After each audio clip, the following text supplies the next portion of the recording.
ಇವತ್ತು ಶುಭ ದಿನ. ಸತೀಶ್ ಸರ್ ಅವರ ಹುಟ್ಟುಹಬ್ಬ. Sir wish you happy birthday sir. May all your dreams come true. ಇದೇ ಥರ ಸಿನಿಮಾಗಳನ್ನ ಮಾಡ್ತಾ ಇರಿ, ಬ್ಲಾಕ್ ಬಸ್ಟರ್ ಸಿನಿಮಾಗಳು ನಿಮ್ಮ ಕಡೆಯಿಂದ ಬರ್ತಾ ಇರಲಿ ಅಂತ ನಾನು ದೇವರಲ್ಲಿ ಕೇಳ್ಕೊತೀನಿ. ಆ್ಯಂಡ್ ಗೆಳೆಯ ಮಹೇಶ್ ಅವ್ರದ್ದು 1ನೇ ವರ್ಷದ ವಾರ್ಷಿಕೋತ್ಸವ ಶುಭವಾಗಲಿ. ಗೆಳೆಯ, ನೀವು ಮಾಡೋ ಎಲ್ಲ ಸಿನಿಮಾಗಳು ಶುಭವಾಗಲಿ, ಗೆಲುವು ತಗೊಂಬನ್ನಿ, ಇಂಡಸ್ಟ್ರಿಗೆ ಹಿಟ್ ಸಿನಿಮಾಗಳು ಕೊಡ್ತಾ ಇರಿ ಅಂತ ನನ್ನ ಕಡೆಯಿಂದ ಹಾರೈಸ್ತೀನಿ.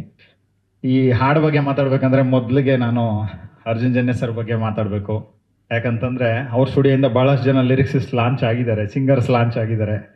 ನನಗೆ ಮೊದಲನೇ ಬಾರಿ ಹಾಡು ಬರೆಯೋಕ್ಕೆ ಅವಕಾಶ ಮಾಡಿಕೊಟ್ಟಿದ್ದು ಅರ್ಜುನ್ ಜನ್ಯ ಸರ್.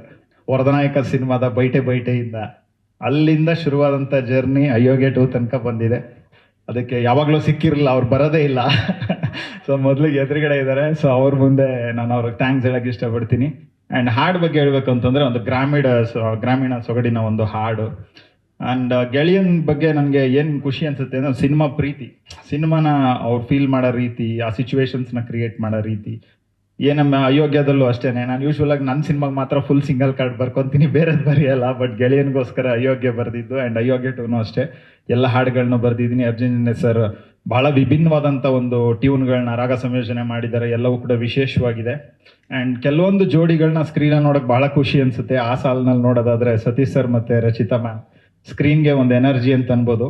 ಅಷ್ಟು ಬ್ಯೂಟಿಫುಲ್ ಆಗಿ ಅನಿಸುತ್ತೆ. ಅಂದರೆ ಅವ್ರು ನೋಡ್ತಾನೆ, ಇಷ್ಟು ಸಾಂಗ್ 2 ಸಲ ನೋಡಿದ್ರು ನೋಡ್ತಾ ಇರೋಣ ಅಂತ ಅನಿಸುತ್ತೆ. ಸೊ ಆ ಥರದ್ದು ಒಂದು ಎನರ್ಜಿನ ತೊಗೊಂಬರ್ತಾರೆ ಇಬ್ಬರು. ಸೊ ಭಾಳ ಖುಷಿ ಅನಿಸುತ್ತೆ ಸಾಂಗ್ ನೋಡಿದಾಗ. ಆ್ಯಂಡ್ ಇದರಲ್ಲಿ ನಾನು ತುಂಬ ಪದಪ್ರಯೋಗ ಮಾಡ್ತಾ ಇರ್ತೀನಿ. ಸುಬ್ಬಲಕ್ಷ್ಮಿ ಅಂತ ಬರೆದಿದ್ದೆ, ಪುಟ್ಗೌರಿ ಅಂತ ಬರೆದಿದ್ದೆ ರಚಿತಾ ಅವ್ರಿಗೇನೆ ಭರ್ಜರಿ ಸಿನಿಮಾದಲ್ಲಿ. ಮತ್ತು ಪಸಂದಾಗವನೆ, ನಮ್ಮ ಹಳ್ಳಿ ಸೊಗಡಿನ ಪದಗಳನ್ನ ಹುಡುಕ್ತಾ ಇರ್ತೀನಿ. ಅದು ಎಲ್ಲ ಆಲ್ಮೋಸ್ಟ್ ಅಲ್ಲೆಲ್ಲ ದೊಡ್ಡ ಹಿಟ್ ಆಗಿತ್ತು. ಇವಾಗ ಪುಟ್ಲಕ್ಷ್ಮಿ ಅಂತ, ಅಂದರೆ ಹಳೆಯ ಕಾಲದಲ್ಲಿ ಅಂದರೆ ಗಾದೆಗಳ ಬಳಕೆ ಇವಾಗ ಕಮ್ಮಿ ಆಗಿದೆ. ಅಟ್ಟದ ಮೇಲೆ ಪುಟ್ಲಕ್ಷ್ಮಿ ಅಂತ ಕರೆಯೋರು, ಗಾದೆ ಹೆಸರೇನು ಅಂತ ಹಣೆ ಬಟ್ನ.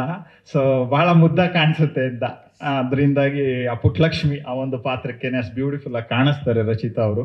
ಆ್ಯಂಡ್ ಎಲ್ಲರೂ ಕೂಡ ಹಾಡನ್ನ ನೋಡಿ ಹಾರೈಸಿ. ಆ್ಯಂಡ್ ಎಲ್ಲ ಹಾಡುಗಳು ಮುಂದೆ ಬರ್ತಾ ಹೋಗುತ್ತೆ, ಎಲ್ಲ ಹಾಡುಗಳು ನಿಮ್ಗೆ ಇಷ್ಟ ಆಗುತ್ತೆ ಅಂತ ನಾನು ಭಾವಿಸ್ತೀನಿ. ಆಗಸ್ಟ್ 14ನೇ ತಾರೀಕು ಸಿನಿಮಾ ವಿಶ್ವಾದ್ಯಂತ ರಿಲೀಸ್ ಆಗ್ತಾ ಇದೆ.